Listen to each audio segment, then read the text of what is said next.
Welcome back to the County News Podcast. I'm Charlie Bann. And I'm Nicole Weissman. And this episode, we're talking about county infrastructure, roads and bridges. That's right. This aligns to a hot topic in our November 4th issue of County News. And we're focused on this because it's a huge issue for county leaders. Is that right? That's correct. When you think about county leaders, you think about the people you go to when you have a pothole or if your bridge is out of service. There's really no getting away from county-owned infrastructure. And counties own and maintain 44% of road miles and 38% of bridges. That's more than 600,000. So no question, by the numbers too, this is a huge part of the county role. Who did you decide to talk to? I talked to Commissioner Rick Bailey from Johnson County, Texas. He's a great spokesman on this issue because he's worked both in the trucking industry and as a county commissioner. He drove more than 2 million miles in his career before he joined county office. And now he's one of four commissioners in charge of his own precinct. He's got a full-time staff. He's in charge of his roads, so he's been on both sides of the issue. And when you talk about this issue, what we're talking about here is a demand for truck weights to increase and a need on the county side, I think, to share a little bit of how that impacts the folks who are responsible for maintaining roads and bridges. Can't wait to hear what he has to say about this. He's got a lot to say about this, and he's got the knowledge and background to back it up. Let's hear it. So I have Commissioner Rick Bailey from Johnson County, Texas here. Commissioner, in some counties, the responsibilities for county-owned roads and bridges are delegated to public works departments, but sometimes county commissioners or county supervisors are directly responsible for the infrastructure in their precincts. As a commissioner in Johnson County, Texas, what's your role in road maintenance? Well, our county is set up by the precinct method. My role is, of course, as the budget coordinator for what we can and cannot do within the means of our county budget. We currently are just maintaining roads and bridges. Any new development of roads is then passed on to the developers who are coming in, whether it be mud districts or whether it just be a large subdivision that needs maybe a pass-through road, if you will, between county roads. Mm-hmm. But I've got just under 300 miles of county road that we maintain, and that's a full-time job, as anyone could imagine. And the budget, I have about a $2.25 million a year budget that include of that budget is not only payroll, but it's just the operating cost of equipment, the purchasing of equipment, and then the oversight of the maintenance. I have a crew of about 16 men. We work 40 hours a week. Only time they get any kind of comp time is if we have some sort of damage overnight from storms or what have you. But we work within the guidelines here. We do it all in-house. Okay. We take what kind of truck traffic are you seeing on Johnson County's roads? What are they carrying and where are they going? Yeah. Johnson County is surrounded by a couple of counties that are mining operations for sand and gravel. And sand and gravel is going to be the biggest portion of it. At the peak of the Barnett Shale, when we had the natural gas drilling here, we had 3,300 gas wells within our county that were operational. So a lot of the destruction that we are still recovering from came from the oil and gas. The state of Texas, the legislature did help us with some funding from severance tax to help with that. And it's been appreciated. Hopefully we can get them to redo that again in the next session to allocate some more dollars to the counties that were affected by the oil and gas. But we have, of course, a lot of commerce. We're a growing county. With the state of Texas, anywhere you go, just rooftops going up everywhere. But we have primarily is going to be the construction industry side of lumber trucks, concrete mixers, dump trucks, 18-wheelers that are purchasing a washed product, if you will, sand and gravel, going up into the Metroplex, by the Metroplex, Dallas-Fort Worth area, where they're just like the rest of the state. They're growing tremendously. But we have a huge problem here with not enough roads for mobility to get that equipment, those type trucks around, bypass, if you will. So most of the truck traffic is coming through our downtown corridors in order to get to the interstates or to get to the toll road that we now have in the county. So but we have a lot of truck traffic. Sounds like it. And coming through downtown, you don't really want that if it's carrying heavy stuff. Absolutely not. Those are state maintained roads. It's not interstate naturally, but it is a state maintained, and of course the states they're limited on what they can and cannot do to keep all that mobility going as well. So it's a struggle for the state as well as the county as it seems. Well, I mean, county government in general is part of a multi-layer system of government, federal, state, and local, and that's the same for transportation infrastructure. How do you work with your federal and state counterparts to manage that? Well, county certainly is just an arm of the state. We work locally with our regional TxDOT. Here we have, and they procure a lot of needs that we have in regards to additional road materials, if you will. We're allocated. It's small in the scheme of things, but it's helpful, and we appreciate it. Of course, all of our bridges on our county road system are inspected by the state and must meet state requirements. So it's we have that communication. The inspections that are done, we get an annual report of what needs attention, whether it be erosion from flooding or whether it be grade separation or head walls cracked or just something to keep it safe. And we work hand in hand. And if there's something that needs to be addressed immediately, we pretty much have to just stop everything we're doing and take care of it as we should. We are talking about bridges. That's the biggest challenge that we have is keeping safe passage over creeks and streams and waterways. We don't have a large extended types of bridges in our system here, but the average span is about 150 to 200 feet for the creek crossings, and then we have just a lot of box culverts and concrete culverts of those matters on the creeks and streams. None of those seem easy to replace or repair quickly.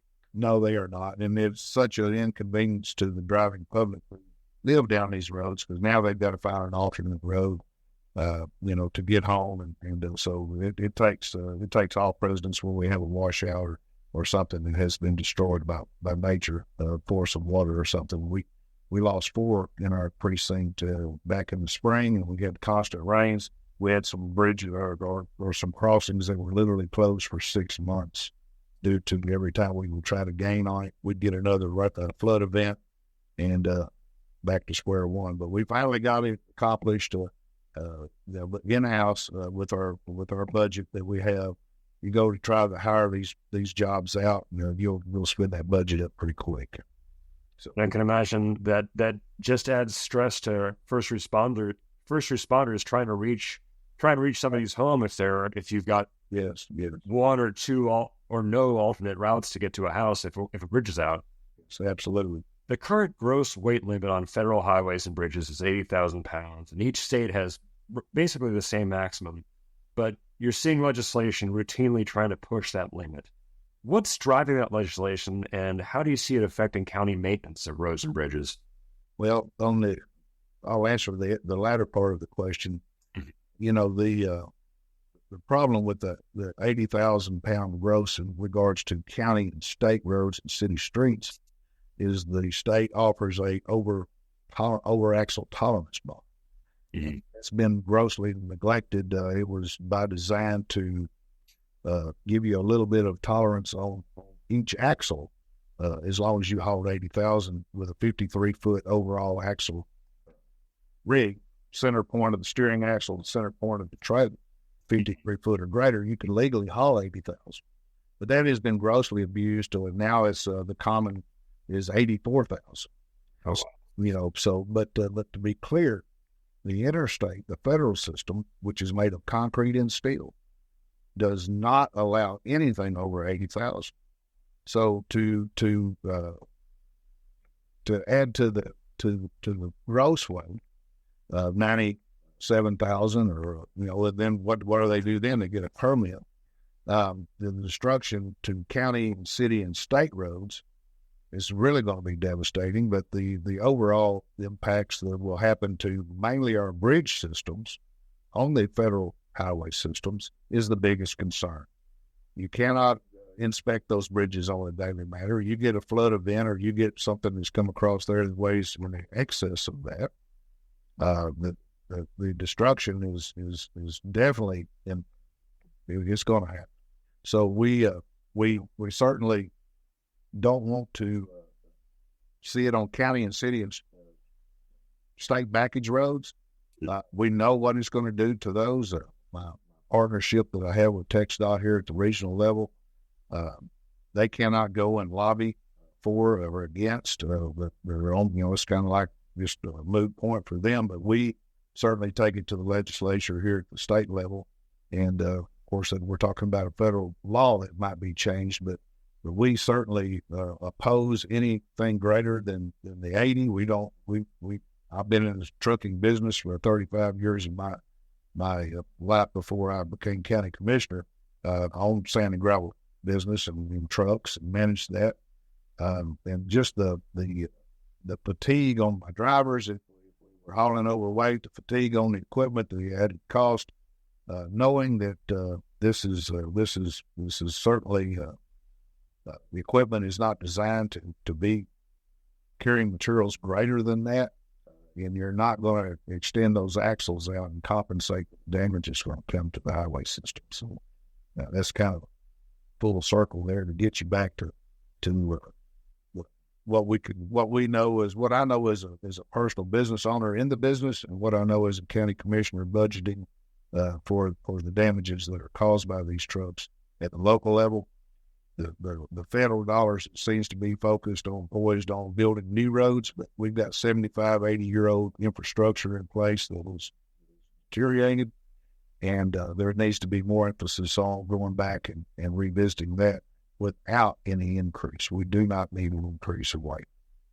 It was 70, 80-year-old infrastructure. I mean, I imagine trucks have changed quite a bit since that time.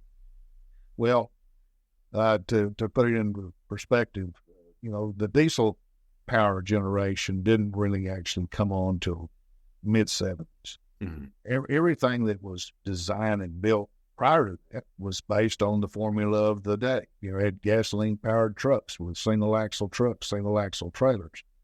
You didn't have the length that we have today. You certainly didn't have the power or the weight. But just because you can build something that will haul something heavier, it's just the infrastructure was not designed for that, and it hasn't been revisited for that, and to the extent that it needs to be, and especially on the bridge system. You get off the major interstates and get on some other highway systems that are state maintained. It's certainly anywhere you go, you're gonna know that the trucks have been there because of the ponding in the road from the rains when you see it, or just how rough those roads are. That comes from that weight. You increase that weight, you're going to increase that damage significantly to where you cannot keep up with it. That was like a one-sided game of tug of war, where the trucking industry is pulling and the local infrastructure is trying, but not really able to pull back much with its own escalation. Yeah, we're all limited by a budget, and the inflated cost that we're all experiencing for every commodity that we know is greatly increased in the 16 years now that I've been in office. I'm paying twice what I was paying for materials when I came into office, as well as equipment has almost doubled in price. So it's the taxpayers are on the hook for all of it, no matter whether it's state, county, or federal, cities as well. But we certainly feeling the impact of inflation with what we do in our day-to-day operations from cost. Obviously, you can see big trucks. You can try to judge based on how fast they're driving, but how do you enforce weight limits, and are you seeing it enforced at any good level? As I say, I've been in business for a lot of years with trucks, and then at the peak of the state being involved in enforcement, you had weights and measures. This kind of predated the overweight tolerance bonds that came out to kind of offset a lot of those heavy fines that the industry was receiving. But the weights and measures has kind of gone away. You have level 1, level 2 inspections by our DOT. Texas is, of course, combating what's going on at the border. So most of our enforcers are serving at the border. We don't have the regulations here that enforce because of a lot of them. They'll show up occasionally and they'll do just a safety inspection, if you will. They've got a couple of designated places here in my county where they'll set up a house and they'll weigh the trucks or check their paperwork, make sure everybody's legal. But that doesn't happen near like it used to. Enforcement has become a big issue. There's a shortage of probably troopers, as there's a shortage of just about every aspect of the workforce today. We're seeing it even in that area, but it's hard to enforce it. The county, at one time, we had a commercial vehicle enforcement. By statute, we could only do a level 2 inspection, which meant we could not put a truck out of service no matter how bad it was. We saw it as a huge liability on the county.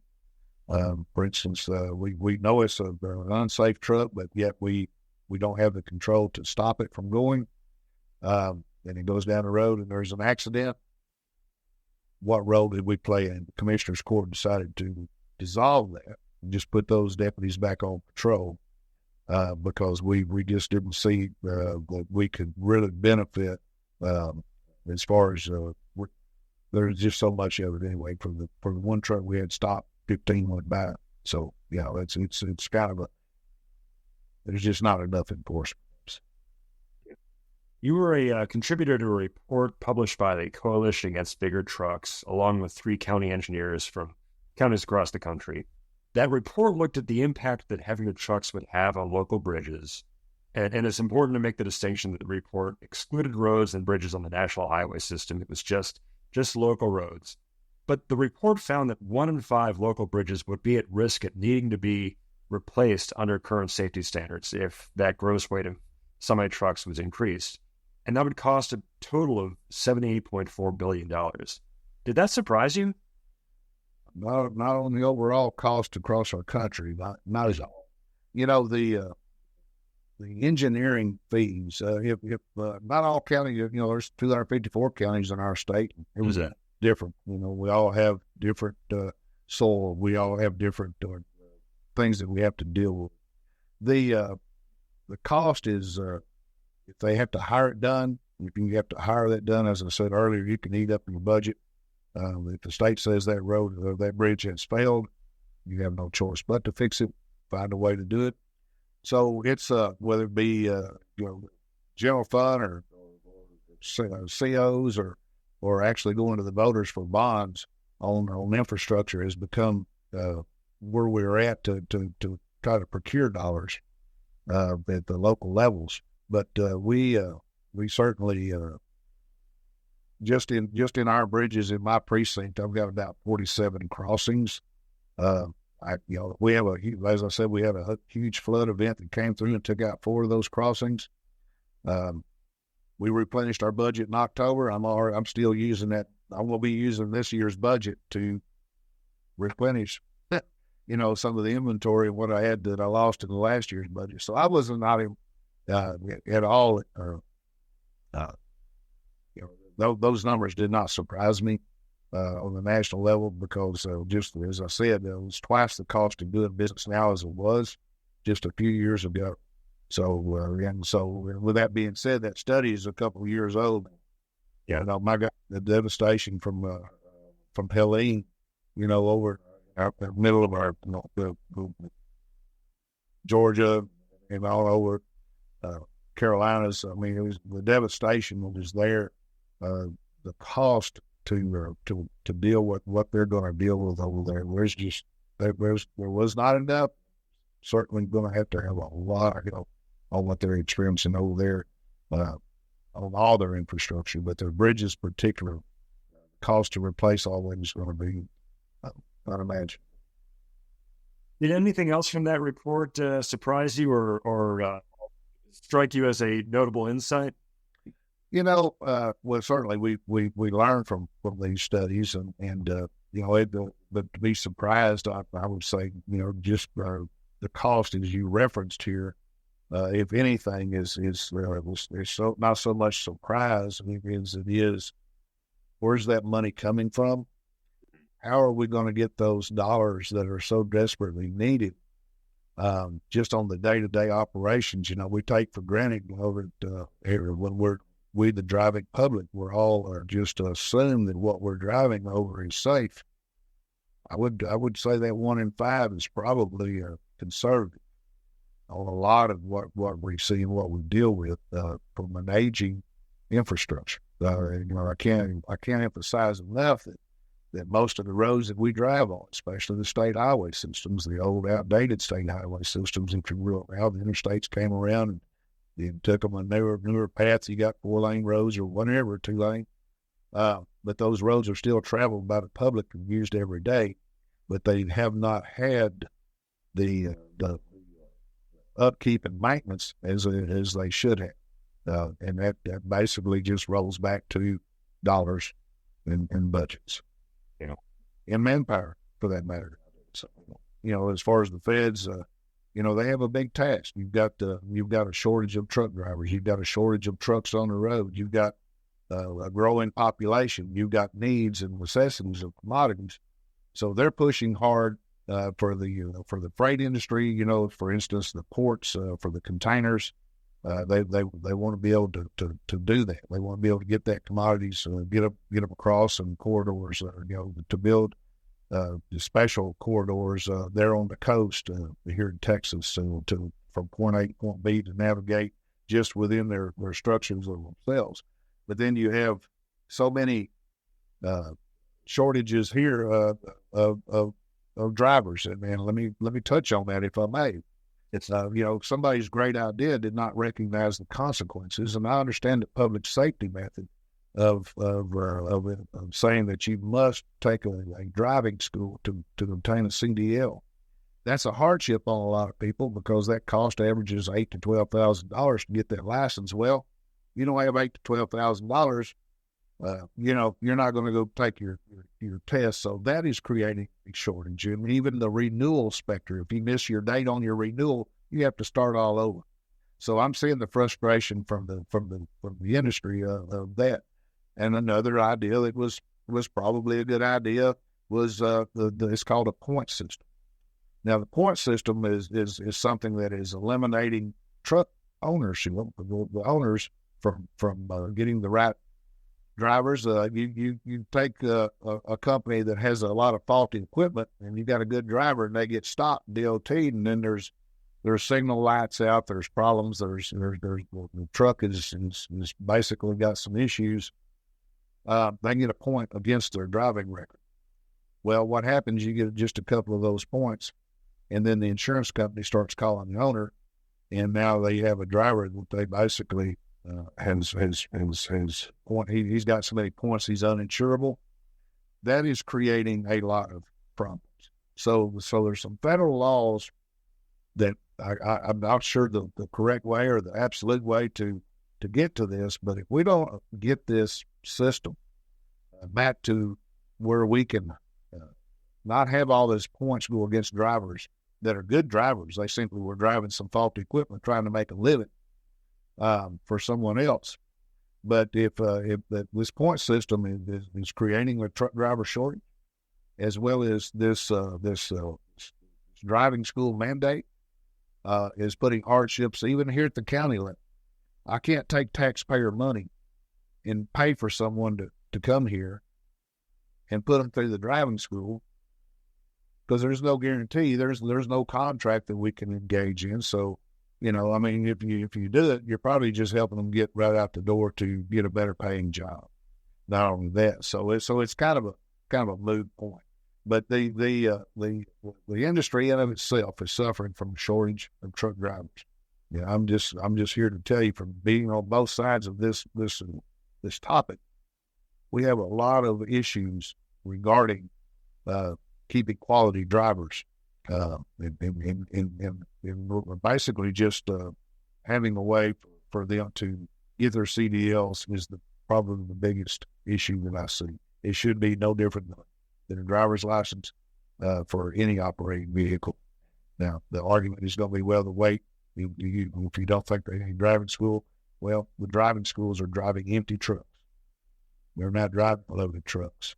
So, so it's kind of, I would argue that, but at any rate, I just wanted to put that out there because there's so many things that the trucking industry is dealing with, but creating trucks that can haul heavier weight and lengthier loads is not the answer, guys.